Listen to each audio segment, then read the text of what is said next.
Hello. आज का topic है, क्या वाकई ही लोग कर्मा की वजह से परेशान होते हैं? तो नहीं। इसका असली रीज़न ये है कि सिर्फ कर्मा ही नहीं, हमारी कुछ गलतियाँ भी इसके लिए ज़िम्मेदार होती है, जो कर्मा को और बढ़ाती है या उसी पैटर्न को लगातार हमारे लाइफ में चलाती है। जैसे कि आपकी बैड हैबिट्स। आप अपनी ही बैड हैबिट्स को कभी कभार छोड़ते नहीं हैं। जब तक आप उसे कैरी करते हैं, आपकी बैड हैबिट्स कर्मा पैटर्न में कन्वर्ट हो जाती है।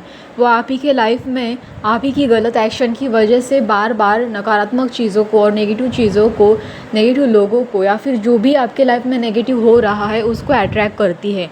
यहाँ तक कि वो आपको लो वाइब्स में लेके जाती है और आपको हमेशा वही चीज़ें बार बार दोहराने पर मजबूर कर देती है। यहाँ तक कि आपकी इमोशंस को ख़राब कर देती है, क्योंकि जैसे आप बैड हैबिट्स में रहते हो वो आपकी सारी ही चीज़ों पर अफेक्ट डालती है। आपकी बॉडी पर, आपकी सोल पर, आपकी इमोशंस पर, थॉट्स पर, हर चीज़ पर असर डालना स्टार्ट कर देती है। इस वजह से आप हमेशा नेगेटिव चीज़ों को ही अट्रैक्ट करते रहते हो। सेकेंड चीज़, टॉक्सिक लोग। जब तक आप टॉक्सिक लोगों के साथ रहते हैं, टॉक्सिक लोग एक ऐसे कीड़े जैसे होते हैं जो आपको हमेशा चिपके रहते हैं। जब तक आप उनके साथ रहते हो, वो आपकी लाइफ को ख़राब कर देते हैं, आपकी लाइफ में बार बार प्रॉब्लम क्रिएट करते हैं। पहले तो हमने देखा कि आप खुद ही अपनी टॉक्सिक हैबिट की वजह से प्रॉब्लम क्रिएट करते हो अपनी लाइफ में, चाहे वो बॉडी रिलेटेड हो, चाहे सोल रिलेटेड, चाहे एनर्जी रिलेटेड। पर टॉक्सिक लोग एक ऐसा प्रॉब्लम है जो बाहर से आता है। ये आपकी लाइफ को सिर्फ ख़राब ही नहीं करते, आपकी लाइफ को गलत दिशा में मोड़ने की ताकत भी रखते हैं। तो इसीलिए आपको टॉक्सिक लोगों को लाइफ से निकाल देना चाहिए। ये आपको मैनिपुलेट करते हैं, कंट्रोल करते हैं और बार बार उसी लूप में फंसाए रखना चाहते हैं जिस लूप से आप बाहर निकलना चाहते हो। भले ही चाहे आप उनके साथ नहीं रहना चाहते, पर वो हमेशा आपसे चिपके रहते हैं। और इसकी वजह ये है कि आप कॉर्ड कटिंग नहीं करते, या फिर उनसे खुद दूरी नहीं बनाते, या फिर उनसे ही इमोशनली अटैच हो जाते हो, या फिर किसी ना किसी वजह से अपने ऑरा फील्ड को लॉक नहीं करते हो, या फिर आप अनजाने में ही उनकी नकारात्मक चीज़ों को एक्सेप्ट कर लेते हो। लेसन्स ठीक से लर्न नहीं करते हो, चीज़ों को ठीक से समझते नहीं हो, और इसीलिए अनजाने में ऐसे टॉक्सिक लोगों को अट्रैक्ट कर लेते हो या फिर उनसे अटैच हो जाते हो। इसीलिए आपको हमेशा बेटर प्रैक्टिसेस में रहना चाहिए और समझना चाहिए कि आपके लिए कौन अच्छा है और कौन बुरा। और जितने जल्दी हो सके अगर आप उन्हें अपने लाइफ से निकाल दे तो आपकी लाइफ एक सिक्योर हो सकती है। इसकी वजह से आपके कर्मा पैटर्न रिपीट भी नहीं होंगे और आप बार बार परेशान भी नहीं होंगे। अभी थर्ड पार्ट है कि आपका अपने ऊपर फोकस ना रहना। ये एक सबसे बड़ा प्रॉब्लम है। ये आपके कर्मा को इस तरह से डिसाइड कर देता है कि आपके और नए कर्मा क्रिएट कर देता है।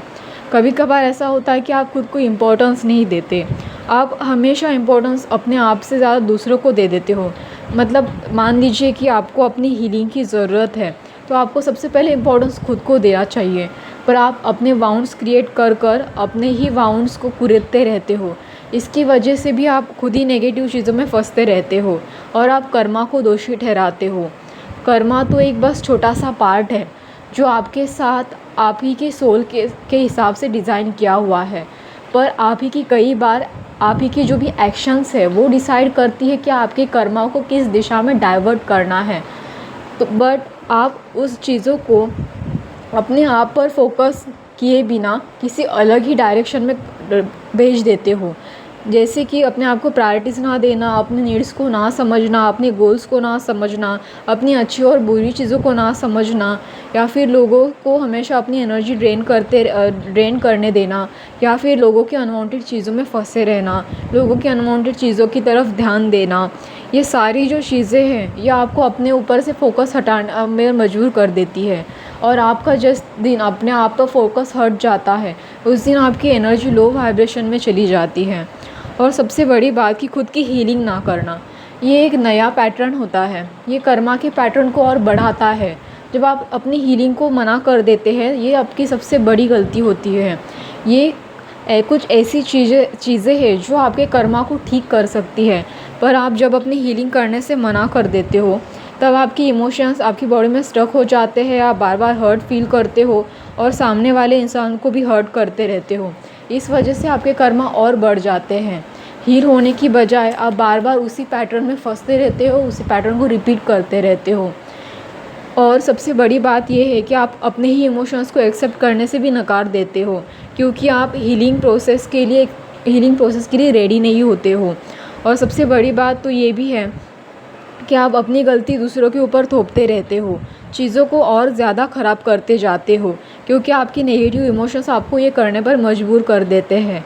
आपका सोल भी कुछ गलत चीज़ें जैसे कि गलत कर्मा और बढ़ाता रहता है और कैरी करता रहता है।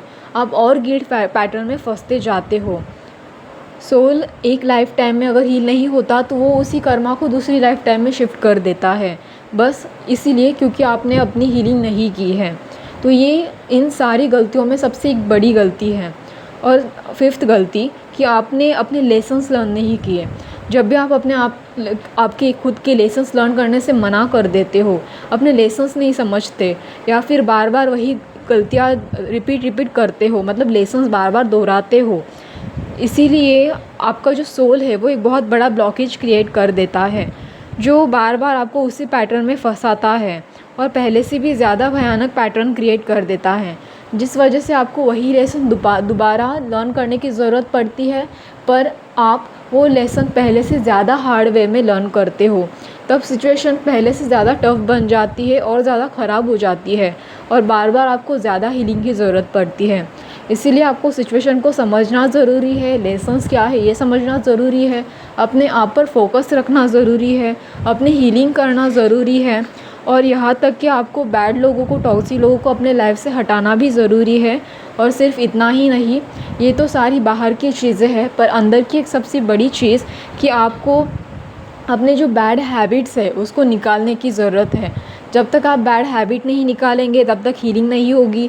जब तक खुद पे फोकस नहीं करोगे तब तक टॉक्सिक लोग आपको परेशान करते रहेंगे। और जब तक आप लेसन्स लर्न नहीं करोगे तब तक आप बार बार उसी पैटर्न में रिपीटेडली फंसते रहोगे। ओके, तो आज का ये सेशन यही ख़त्म होता है। धन्यवाद।